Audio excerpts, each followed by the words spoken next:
Breaking news, Basango Congo, na banda kuna bino, ezama solo, ya proverbe 30 ans depuis mon alema. Alors, Mikolo, moi, tant yali, tous les 2 jours, vous avez Basango Congo, vous avez bien belé. Peu félicitations. Et là, nous avons savons que Tozo, les Ganabitumba Makasi, ceux qui ont bengi yo, diable a rebondissé yo, mais et là, vous avez Makasi pesé lengi. Le diable, c'est un menteur.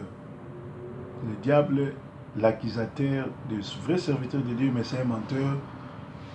Comme Jésus l'a humilié sur la croix, tous ceux qui servent Dieu dans la foi, dans la vérité, ne pourront jamais être affaiblis par les attaques et les ruses du diable. Donc, Facebook nanga, il y a Didier Forme à l'attaque à la Ezali Bongo attaqué, moyen à côté de mais nzambaza malamu to sali Facebook mususu il y a les messagers proverbes Didier Songo ezabiso autour tozwa sikoyo ba précaution ndenge nini kokanga pour bato ba pirater bisoté conseil makasi soki olingo landa ba news nanga kozela yango na Facebook te mais kende directement na YouTube il y a YouTube Sentinelle TV 1. Sentinelle TV 1, au Romonango, Sango ya Congo, pe information, na matéya, na petit déjeuner, les alibongo. Ni kamoro kamwa petit déjeuner, ser moka benginga, alobiko kamwa akokuta pasteur na bango, abimisi tala kaye na biki, azo copier matéya ya mama bena. Donatiki na mama bena mikolo yo, à s'exprimer, à teya, après ça, petit déjeuner, pour ma pasteur rebelle, il faut que vraiment la classe. Ceux qui déjà ont copié ma tête à maman Bena. Moi, je suis comme pasteur, vous avez un na yo logo yati. Mais bon, il y a côté. Mais vous avez ma bateau rebelle déjà na l'ifel. Alors, le Seigneur a mis que conclave il y a Bruxelles et Zoleka très bien. Lobby, conférence politique il y a Bruxelles. Ezalaki kitoko na koloba nango na mwa moke awa mais c'est que Kabila et son système n'a pas seulement fait du Congo de la RDC Kinshasa la capitale du viol, mais la RDC est devenue aussi la capitale de corruption. Donc Kabila à part viol na crime na koboma ba congolais a commis sous capitale à Congo mboka ya corruption kuna corruption izo sama na niveau moko impossible bokomona que même ba journaliste française oyo aza koloba na France Inter apesi ample explication na awa ya ko expliquer ndenge nini mboka wana ezo travailler et ndenge nini Kabila azo continuer ko jouer mazo tia mutu makasi alinga kazala sengeli soulèvement populaire ko bengana Kabila. Alors, Kikwit en danger, Kabila a tondi si ba mercenaire kuna, a tondi si ba mercenaire na Bakongo, pe na Katanga, pe na Kinshasa, parce que a lingi kotikala na pouvoir et azali prêt il a ko découdre na ba Congolais. Biso ba Congolais to bangelo ko mokote, bien que combat et komi bongo place moko ba Congolais ba zokolate, ba zama yelete. Bamisu ba commission en place au Salambongo, bamisu ba commission en place au tia distraction, bamisu pe ba commission en place et au kabola ba poison. Tozongeli na conférence, la conférence de forces politiques et sociales acquises au changement en RDC s'est ouverte ce mercredi à 10h à Bruxelles. Objectif stopper les référendums populaires de PPRD pour déverrouiller l'article 220 de la Constitution qui stipule que la formule la formule républicaine de l'État, les principes de suffrage universel, la durée des mandats du président ne peuvent faire l'objet d'aucune révision. En pleine breaking news. Allô? Live en direct, donc il faut na yambapo.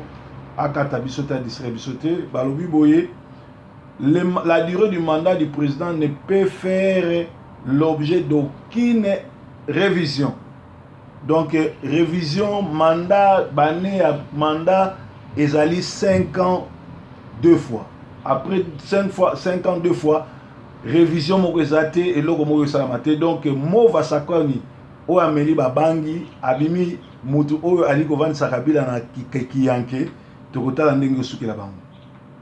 Opposition azowela komata avion kokende Bruxelles kokutana na Tshisekedi, mais ata moko te opposition bazali kolobela ba garçon ba papa ba maman o bakangaki na marche le 26 o bazo croupir na ba prison ya Kinshasa. Na kosepela opposition boke nokutana na Bruxelles po na convention na bino bozo sala to na congrès, mais esengeli botelemela pouvoir sur place ya ba Rwandais oyo bakangi ba Congolais ebele baza na ba prison oyo basali le côté souci na bango ya likaka po ba ali ba Congolais pe ba se manifester ki déjà na butu bazo bomaka ba Congolais ko boaka bango na ba fleuve ko boaka bango na mabulu ba fosse commune boyebi masolo wana nyoso tout ba preuve ezali Human Watch azolo bela biso. Alors ba membre de opposition arrêté na marche le 26 ata moko azoluka kobimisa bango te. Et vous allez mawa mingi soki bolobi bozo bimisa bato libanda mais bozo ko défendre bango te. Matata Mpogno rendu ridicule par une journaliste française. Le taux de la corruption très élevé à l'échelle mondiale, c'est au Congo. Une délégation de Front Citoyen a fait le déplacement de la CPI pour aller accuser Kabila.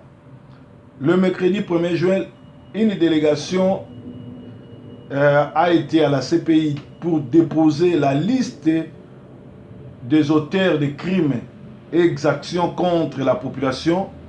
Number 1 Kabila, number 2 Ruberwa, number 3 Kamere, number 4 Bisengemani, number 5 Kanyama, number 6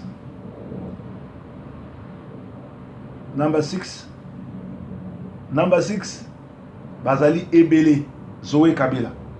Alors Kamere, Bisengemani, Kanyama et les autres ont fait des crimes que Kabila lui-même organise et supervise, c'est-à-dire depuis 2014 à 2016, avec ces groupes armés à l'est du Congo. Ces gens-là tuent, massacrent, sèment la zizanie et la désolation partout où ils passent.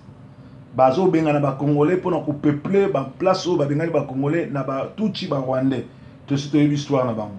Alors Sonia Roley, journaliste à la Radio France Internationale, déclare ceci: Kabila et son système ont fait un échec puissant.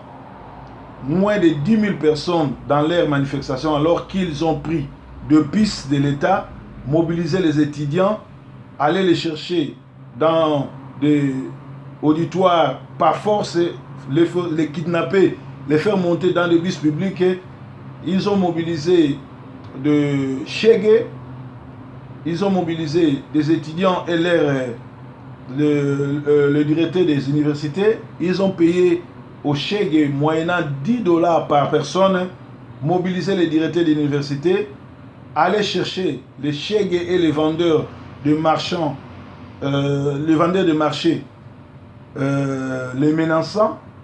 Pire encore, ils ont envoyé des bus aller stopper les cours et prendre de force les étudiants, mais en finale, ils ont fait l'échec total. Ils n'ont pas pu réussir 10 000 personnes. Donc, ils ont na Kinshasa. Alors, Makambu, il y a Congo, Tshisekedi, c'est bon. À Sangsi Bato, à Sali discours, à Sengi, Bato, nous surtout avant de silence pour la mort, Oyo, Kabila na système na Eba Obomana Est à Congo. Mais ça suffisant. Tshisekedi a décevé son balébélé. Dernière fois, ils ont dit en 2011, Mokili Mobimba, et voté au lieu à Téléma, après sa mot d'ordre de Batbabima, base au pouvoir, il y a Batami qui au lieu Foufou, na limité. Pe, Babotola le pouvoir, Kakaboye, pourtant, na Ajazanango, Azal Sous na Likamaro Kamwate, Yarobangate.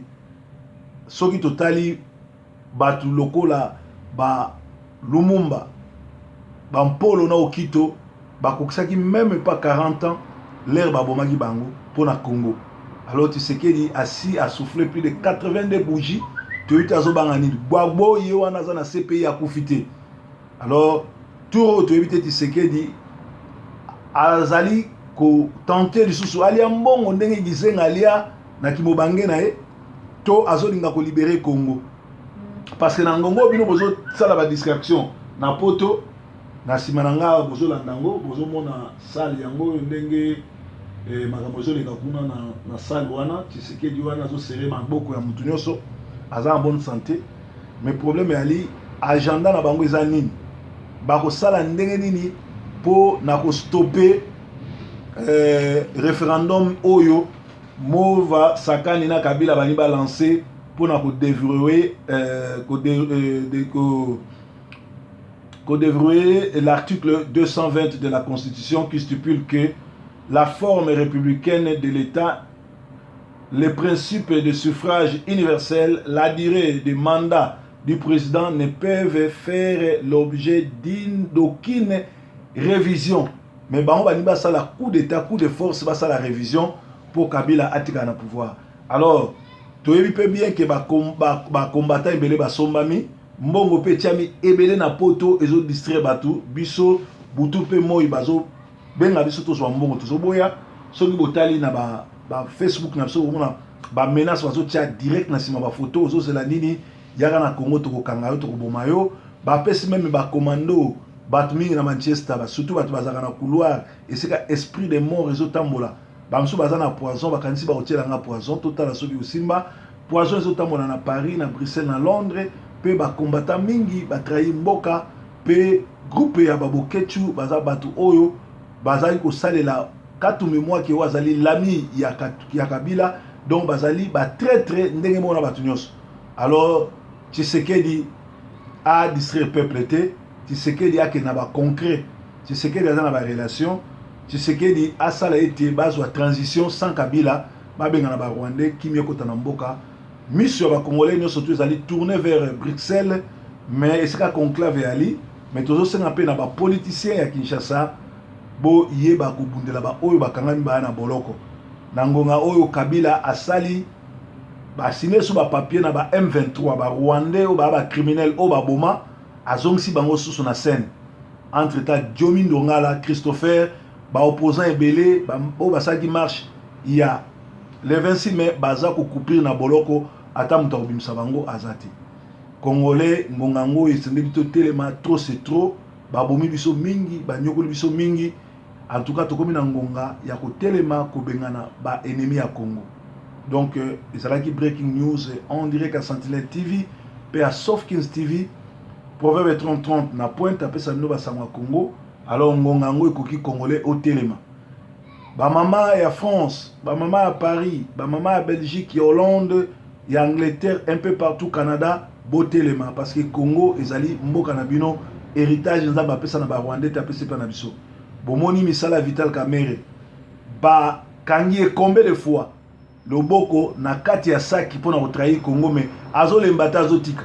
Sida pesi koti nzoto to éviter so kufa mkoloni mais bazo continuer ka ko trahir Congo. Alors bana Congo ngongango ekoki. Alors, celui qui n'a pas le courage de se rebeller n'a pas droit de se lamenter. Cette petite phrase a été déclarée par Ernesto Che Guevara. Breaking news! Yesu azamokonzi. Yesu nde nkolo. Yesu nde mobate. Merci. Breaking news.